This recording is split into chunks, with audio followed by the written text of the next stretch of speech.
All right. Hey, everybody. This is Behan Salamati with Compass down here in the Bay Area, and I have my good friend Josh over there. If you'd like to introduce yourself. Yeah, so I'm Josh Barnard. I work at Home Team Northwest and run the Josh Barnard Home Team. So yeah, excited to be on this and kind of talk about what our markets look like.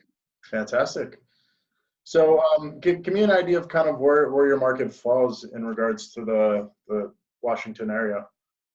So the market that I'm in is just south of Seattle. We do work up into and a little past Seattle, but kind of Tacoma area. So it's Pierce County, kind of the major areas in there: Tacoma, Puyallup, Bonnie Lake is a big one. So about 30 to 40 minutes south of Seattle is kind of where my office resides.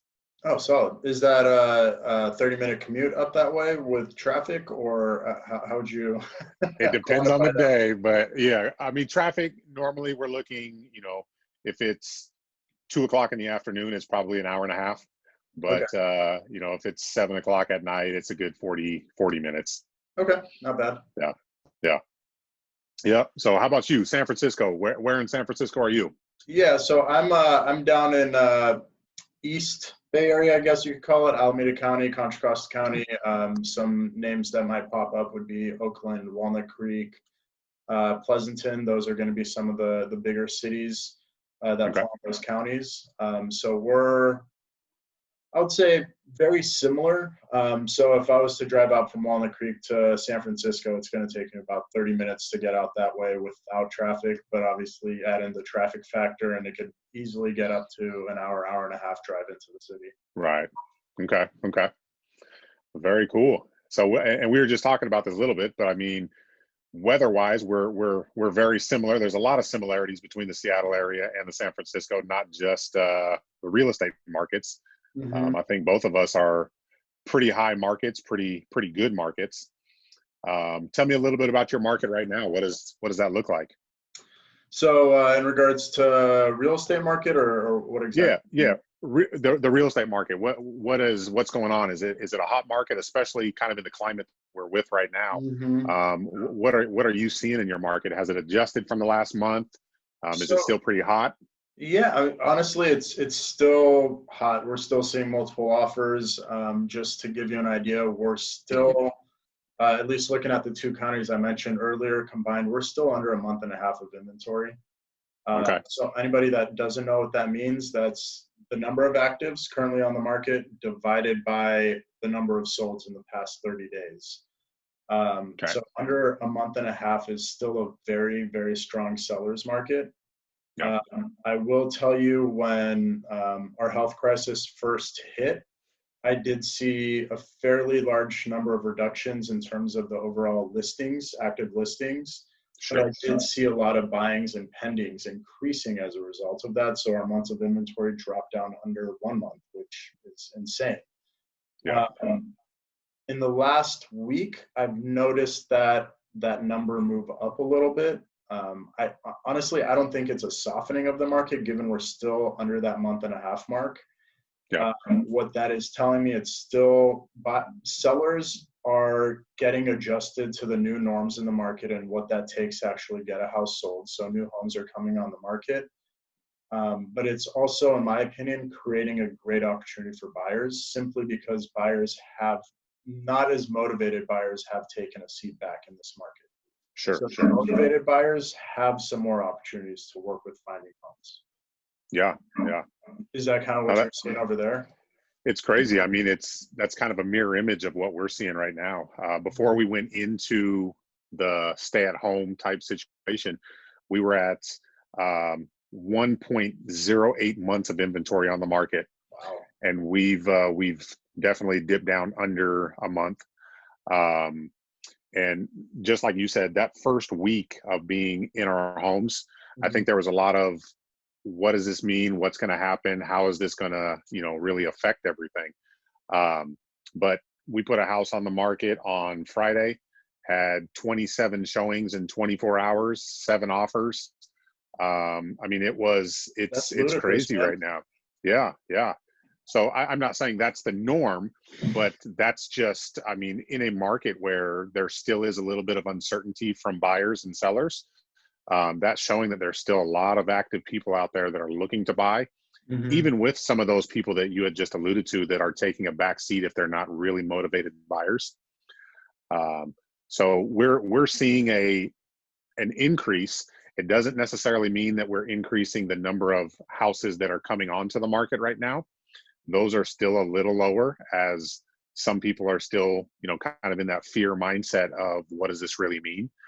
But Right. I truly believe the more information that we can put out and the more we can show how the market is doing, we'll see some of those people come back to, hey, okay, it's a good time to sell and let's put our house on the market. So, from your standpoint, what are some uh, motivators or catalysts that you would say would be beneficial to either a buyer or seller in your marketplace right now to remain active? I mean, obviously, interest rates on the buyer side, those are still really low, Hmm. so it's still a great time to buy. As you alluded to earlier, the buyers that are not necessarily need to buy now, some of them have taken a back seat, so there is less competition. But ultimately, I really just believe it's the more knowledge and information that we can give out as real estate professionals to those that are potentially in the marketplace. That's really going to help them make that decision if now is a good time to sell or buy. So Hmm. I really think it depends on the people that are in the business every single day that are getting that out to people, letting them know that this is not a 2008 crash, and this is really still a productive time to get on the market to buy or sell. And the more we do that, the more people come. Absolutely. Yeah. Yeah. So how about you in your marketplace? What's are you seeing that same type of information coming out, or do you think that's the same thing for buyers and sellers down in San Francisco? Yeah, I think it still holds steady. Obviously, there's some challenges that we're facing, especially with owner-occupied homes, people trying to sell their owner-occupied home. At least here in the Bay Area, California, if it is owner-occupied, there is a restriction, so the property can't physically be viewed by the Oh, wow. buyers. Um, Okay. if it's vacant, way easier as long as the restriction is two individuals and a real estate agent going in, so that's a lot more manageable. With the Sure. owner occupieds, and I'm sure you're also doing the same thing. A lot of it's become virtual upfront, so we're making Correct. sure we're getting the 3D Matterport visuals so people can physically walk through the Walk through. house. Yeah. We're also doing a lot of Zoom videos. Like I've got a listing that I've got 2 Zoom videos lined up where I'm going to be on the line on a Zoom call with my client and a buyer's agent and their client. So my client's going to act almost like a mobile camera going through the house and showing all the nooks and crannies and all that kind of stuff. Okay. So it's been a transition, and like you said, it's a matter of being educated. So for the sellers, especially, working with somebody that has the know-how to get that done gives them an edge because a lot of agents are trying to catch up and Hmm. they're behind the 8 ball, honestly. So being able to stay ahead and showcase properties appropriately given the climate that we're in makes a huge difference in getting the showings. And at the end of the day, at least with listings, the number of eyeballs will ultimately determine if you're going to have one offer, no offer, or multiple offers coming in. Right. Right. So positioning has been huge. Like you mentioned, interest rates being as low as they are, historic rates, 3.5%. It's unheard of. Yeah. When we come out of this, and we will come out of this health crisis, it's unknown what's going to happen with interest rates. Are they going to stay bottomed out for several months until the economy gets going, or will they get bumped back up just as a response to the market getting and going? So Right. that's an unknown. And something I've been telling my buyers is it's important to try to get ahead of that. Right now is a good time. You have less competition. You have bottom of the barrel interest rates.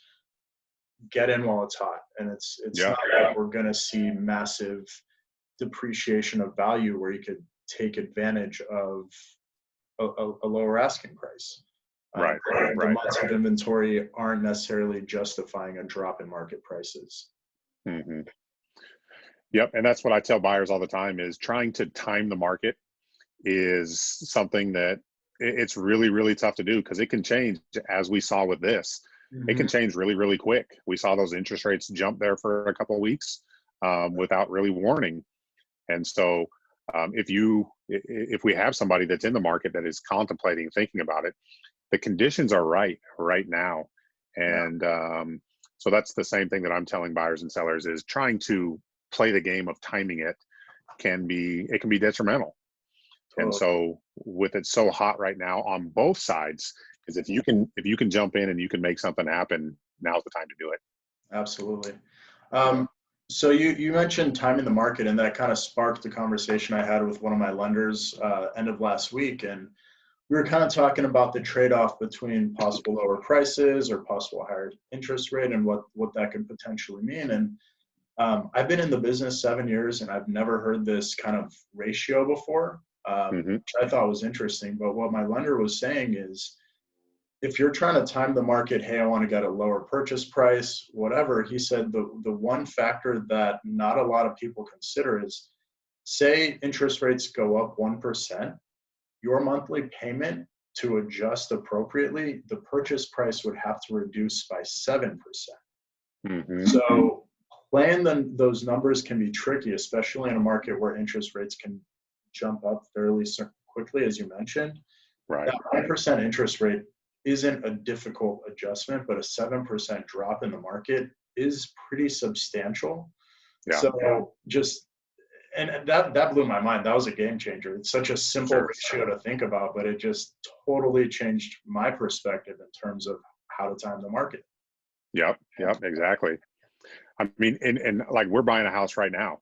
The interest rates are I mean, it's perfect. And so um I always say this to my clients, look, I study the inventory, I study the market, I study the trends, Mm-hmm. and I'm buying right now. And Right. so I'm putting my money where my mouth is in terms of what I think is actually going on. And I think that that also helps buyers and sellers when they see somebody going through something just like they are in a market where there may be an unknown. Mm-hmm. And so when they can, it's not me trying to talk somebody in or telling somebody this is what you should do, but Right. watch me as I do it. You're not a snake oil salesman, right? Right. Exactly. Yeah. So So that's are that. you currently in contract on your new house, or are you guys are Yep. in the searching process? No, we're in contract. Oh shit! We Congratulations. so thanks. Yeah, it's new construction. So Cool. up here, construction is not essential at the moment, so we've been pushed back a little in time. Okay. But yeah, so it's an exciting process, and I mean, I'm jumping on the bandwagon right now of where the current conditions are, and so I tell that to all my buyers and sellers. Now's the time. It's not don't time it because we can't predict it. We can, say we think it's going in a certain direction, but I can't Mhm. tell you with 100% certainty where it's going to be in 3, 4, 5 months. Right, right, right. Yeah. I'm actually in the same boat. So with everything going on, I was supposed to get married in June, coming up, Yeah. and so that wedding's getting postponed, and we're Dang. sad about that. But we were also thinking about buying a house this year, and that just for us opens up that opportunity. Cool, we don't have to spend the money on the wedding. We're just Hmm. going to put that towards our down payment and get into our new house a lot sooner than we were planning. That's Like awesome. you said, we're taking advantage of unique market conditions that we Hmm. may not see anytime in the near future. Right. Exactly. So strike while the iron's hot, Yeah, for exactly. sure. Yeah. Congrats on getting married too. That's pretty Hey, awesome, man. thank you, Josh. Appreciate it. Yeah, yeah, no problem. So are you seeing, I know up here we have some bond programs, some zero down type programs that have pretty much disappeared for the time being. Are Mhm. you seeing any changes down there within the financing side of what you're able to do with your buyers? Um, so definitely like with FHA loans, they just, if I'm not mistaken, increased the credit limit on that, Correct. Hmm. which has affected some buyers. Um, the other portion, which is kind of hit or miss, is with everything going on, mortgage brokers, I'm hearing, are having a little more issue pushing loans through. Hmm. And that kind of has to do with everything going on with the forbearances and the stimulus that the government put into place. From my understanding is, and I'm basing this off of one source, honestly, so I need to do a Yep. little fact checking on that. But from my understanding, a lot of the financing stimulus is backing up banks. So your big banks, your credit unions, and it's helping keep them in business. Mortgage Hmm. brokers, wholesale lenders, they aren't getting the same level of support. So this is a time where I think it's really important if I'm working with a buyer, to say let's get you pre-approved with one, two, or not one, but two or three lenders at least. Yep. So if your personal preference for some reason can't get the job done when you're in contract, you're already in a position to go to backup 2 and 3, Yep. in case the financing might be falling apart. Yeah. And I think the other thing with that is the big banks are having a little bit more trouble because they're overwhelmed with the number, especially with refis that had come in Oh, when the interest rates dropped. And so they actually pushed their interest rates up for a little bit, Mhm. trying to stop people from Right. doing certain things. So some of those local lenders, that's another thing that I'm really pushing is some of my personal lenders to Mhm. make sure that we can get them with buyers because they have more options right now than some of the big banks do. Oh yeah, the big banks have a very, very strict square box you need to fit Yeah, into. Um, Not everybody's perfect in that nature, you know. yeah, exactly. But coming up, I think this is me personally talking with a couple Sure. different people as well, source wise, is it looks like interest rates may drop a little bit more once all the refis kind of come out of the tank and they can start getting Mhm. people back into purchases. So I think we're at great interest rates right now. There's the possibility of them coming down. But like I said earlier, I'm not playing that game of will it or will it not. The interest rates right now are they're so strong that just trying to get in and make sure that we can take advantage of some of those things that are happening in the moment. Right, totally. Yeah.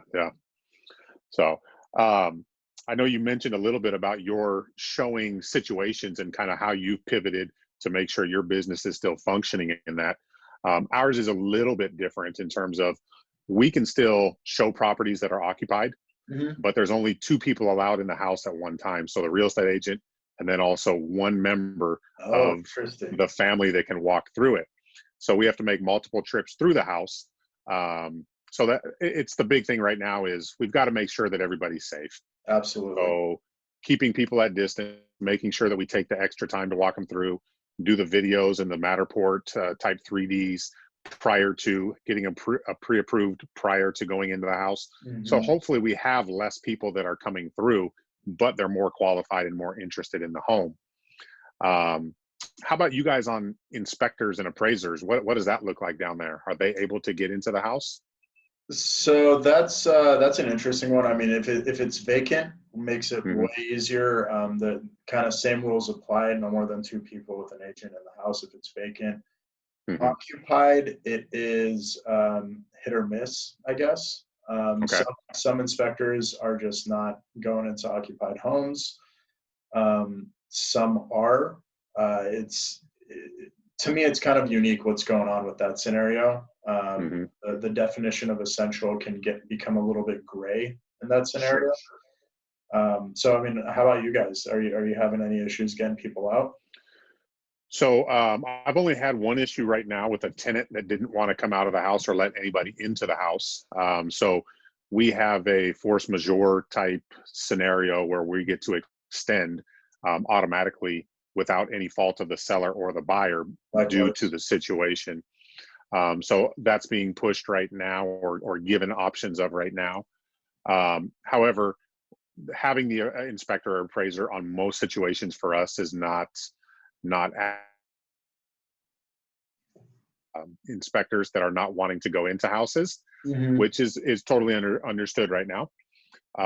But like most situations right now, we're offering all the safety precautions, the gloves, the masks, the sanitizers, all of those types of things to make sure that anybody that walks through is stay safe. Lysol, so we wipe everything down after touching. So just doing our job to make sure each person that goes through the house and also the owners are well taken care of through the process of whether it be appraisal, showings, or inspection. Absolutely. And that's, I mean, I think at the end of the day, maintaining people's health throughout this process is really important. Obviously, people need to buy or sell homes. Like it's Exactly. you need to have a roof over your head, period. But going about it in a safe manner that protects all the parties involved is crucial. Yeah, exactly. So I guess one question I have is, have you advised some clients in terms of timing? Like, have you had the conversation, is this a need to do at this time, or is it a better time to prepare for when there's less restrictions in place? How are you handling that with your clients? Well, with each client, it's a personal, situation. And so I think the big thing, and this is whether we're in this scenario or outside, is what's best for them. Right. So we sit down and we talk, what is the purpose of your buying? What is the purpose of your selling? And like I had one client who came to me and said, "Hey, I want to put the house on the market next week. Can we get it done?" I said, let's pump the brakes just a little bit. Let's talk about it and find out why it is you want to put it on so fast. And he wanted to get rid of the house while it's hot and make sure that he got the money out of it. But his wife is 7 months pregnant. So I asked him, where are we going after this? And there wasn't a certainty in where they were going. Oh my goodness. So yeah. In that situation, I really wanted to make sure that we slowed down a little bit to make sure that everybody was taken care of. And so we're holding off until after the baby's born to make sure that, this is pieces. Yeah, and I think it's all about the person. It's all about the situation. And so there's some people that I'm telling now's the time, jump on it because it makes sense to do this right now, or it's the best scenario for you. However, there are some where he could sell his house and make a lot of money right now. But I think from the humanistic standpoint, the better thing would be to wait, take care of the situations at home to make sure that there's comfortability and peace, and then we can jump on the house side of things. So it just depends on the situation, and I think that's the most important piece, is that we're finding out what the scenarios are, the reasoning behind it, and then we can give our advice from not only a real estate standpoint, but a friend, a human to human, and making sure that they're taken care of. Absolutely. Have you kind of played out, if I were to play out how that story would have worked if they had put the house on the market, right? Yep. Are you guys having issues or concerns with contingent offers you're submitting on behalf of buyers, and backing that up, what that secondary home seller might be thinking about coronavirus affecting the sale of the initial house? Right. So there's a couple things that we're doing right now. Is we just did a contingent one and did it very traditionally. So we got under contract on the house that they were purchasing, but made sure that we were listing the house that they're currently living in about 3% under market value to make sure we got plenty of eyes on it. And then it ended up selling for $10,000 over list price. Beautiful. So in 3 days. So there's multiple ways to go about it. And I think it's even more important on your pricing and your strategy right now, in terms of if you're in a contingent situation, to make sure the most amount of eyes and your plan is working really, really well. The other side of things on the contingent side is, because of the lack of inventory, many times the seller will have a little bit more say in how the process goes. So if we put their house up for sale to start with, and we may need a 30-month or 30-day rent back. 30-month, but a 30-day rent back, it gives the seller a little bit more time to go out and find that house that they need to get without the traditional contingency attached to it, but rather a house under contract to go do it. So again, it depends on the situation, but I think both can work.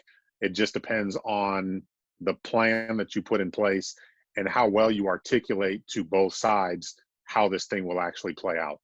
So at the end of the day, it comes down to not being rash in your decision making. So a lot of planning goes in to determine what the scenario is, what the options are, the best play, and communication being key throughout the process with not only your clients, but also any other agents involved to ensure that everyone's on the same page. Correct. The communication is obviously through any transaction, the communication is really, really important. But I think even more so now because there's an added, entity that is actually in play that we kind of have to work through the whole process with everybody. And if we understand that there needs to be potentially a little bit of grace given in all areas, and maybe we extend those timelines to put that grace in there, then we're able to work together.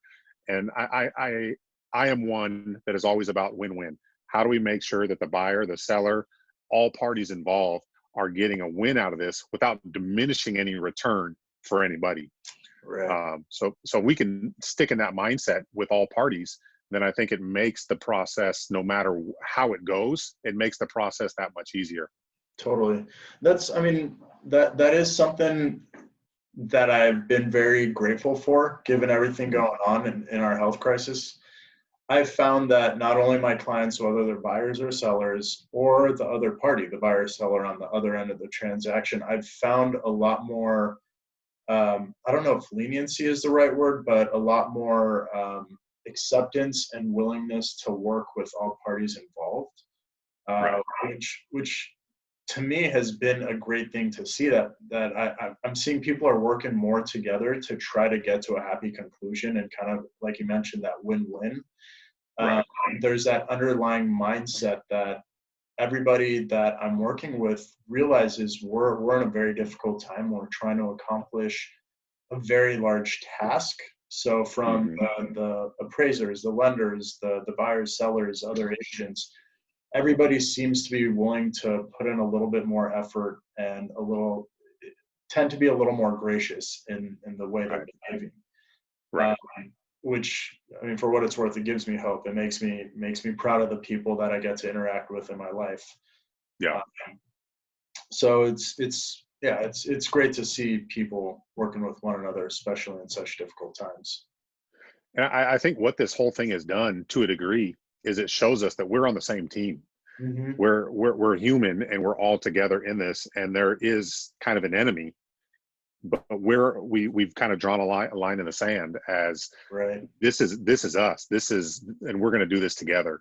Totally. And I think we're seeing that, which is really it's an exciting thing to see.